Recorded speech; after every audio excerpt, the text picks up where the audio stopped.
Dancing Bayong. Namiss ko to. Kumusta naman? Okay. Namiss natin. From the Dancing Bayong, meron tayong one question at a time lang muna tayo, okay? Dear Miss Cherry, isa po akong gay and just recently may na-meet po ako sa Facebook dating app.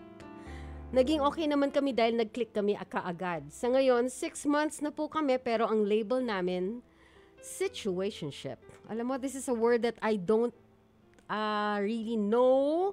Pero sabi nila, sige mamaya, sabihin ko kung ano ibig sabihin ng situationship ayon sa ating EP na si Michael Pamplona. Wala naman akong choice dahil ito ang gusto niya. Itutuloy ko pa ba kahit na walang label at walang kasiguruhan? What to do, Miss Cherry? Nalilito, Dave. Pag nalilito, alam na natin yan. Pag-isipan mo nang mabuti, think ka muna ka dyan. Diba?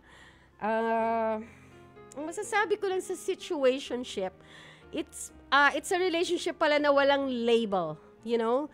There's no label. You're supposed to be just friends. Ang friends nyo, label. Ang label nyo ay friendship, di ba? Pero you could be treating each other more than friends, di ba? Yun ang level. Tama ba, Pampi? Ganun yun, ano? Opo. You're friends yet you're parang more than friends. I guess that's what situationship means. So, my advice for you, Dave, I think kung 6 months na kayo, pero ang label nyo situationship. Merong movie dati na tinanong, di ba, ano ba tayo? Tapos ang sagot ay, masaya. So, I think, para sa akin, yun yung mahalaga. Wag na munang mag-isip wag mo na sanang isipin kung ano ba talaga kayo. Ang mahalaga yata nagkakaunawaan kayo. You have a lot of fun when you're together. You're happy when the other person is around. I think, hindi ba okay na muna yun? Di ba, 6 months pa lang naman, di ba? Hindi pa naman siguro kailangan seryosohin. Although, syempre, hindi naman natin pwedeng sabihin hindi serious ang feelings. A feeling is always serious when you feel strongly about the other person. However, kung situationship lang ang gusto niya, at ikaw naman na hindi pa naman pwedeng mag-demand at hindi ka rin naman pwedeng mag-expect beyond what is given to you or kung ano ang napagkasunduan ninyo, I think the best thing to do is just enjoy it and be happy. I think the only time na hindi ka na dapat or hindi mo na dapat ipagpatuloy ang situationship na ito ay 1, if you feel miserable, 2, if you're no longer happy, and 3, if the other person is not the person you think he or she was. Na akala mo, ibang tao, parang ibang tao na to, hindi naman to yung tao na akala mo mabait or understanding. Kung hindi na yan yung tao na nagustuhan mo, then I think that those are the only times when you can think about the situationship and move on or move over. Diba? But for now, if you're happy, so are we for you, Dave. Okay? Yeah. Noted po. Yeah. Noted.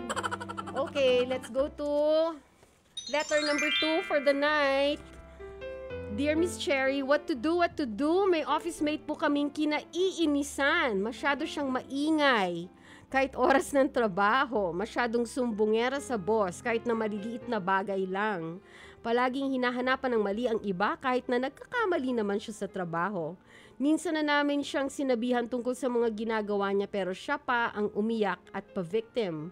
Gustong manakal, Abigail. Ay, nako. Ay, nako. Gusto mong manakal pero wag kang manakal, ha? Wag na wag. Tigil-tigilan natin. Bawal yan. Oo. Parang inisip ko nga, no, kahit saan naman yatang office, laging merong kang, there's always someone na parang kinaiinisan. Maybe that person deserves na mainis ka sa kanya or maybe that person is misunderstood.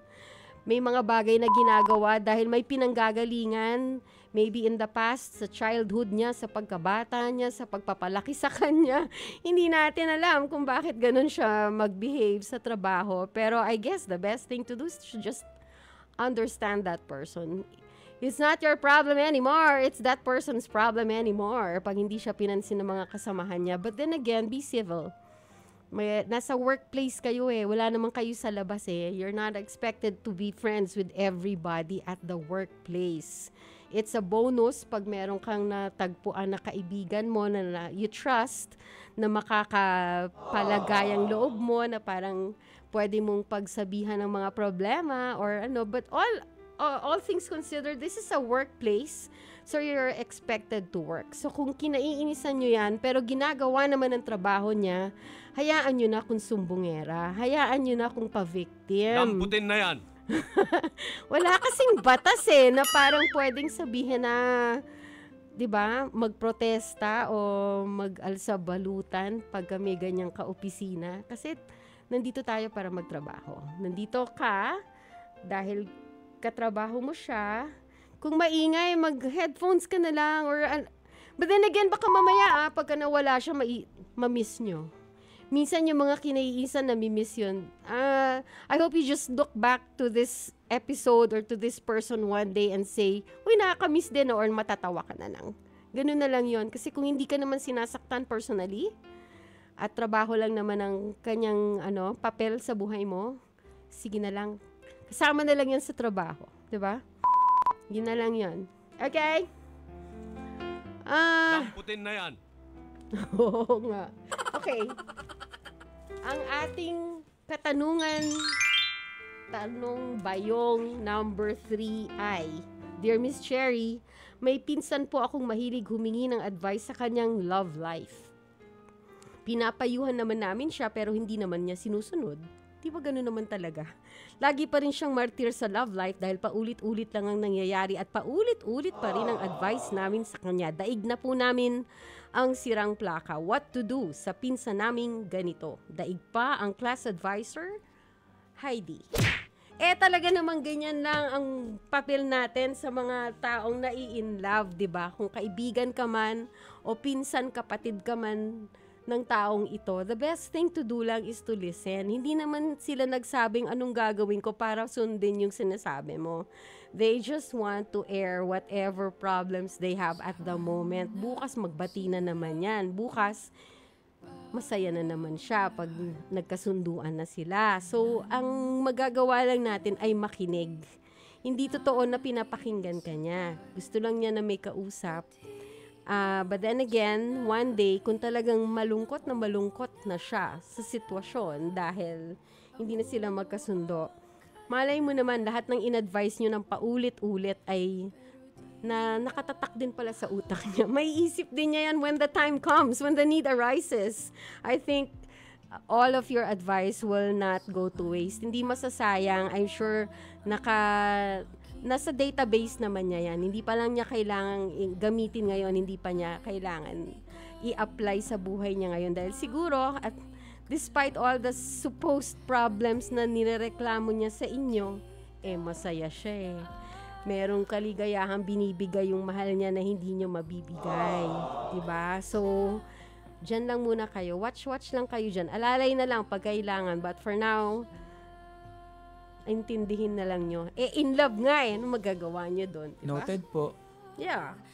Sa mga gustong mag-share ng kanilang problema sa buhay, just message us at 0960-258-0840 Yahoo! Or pwede rin tumawag sa 868-93289 or 868-93290.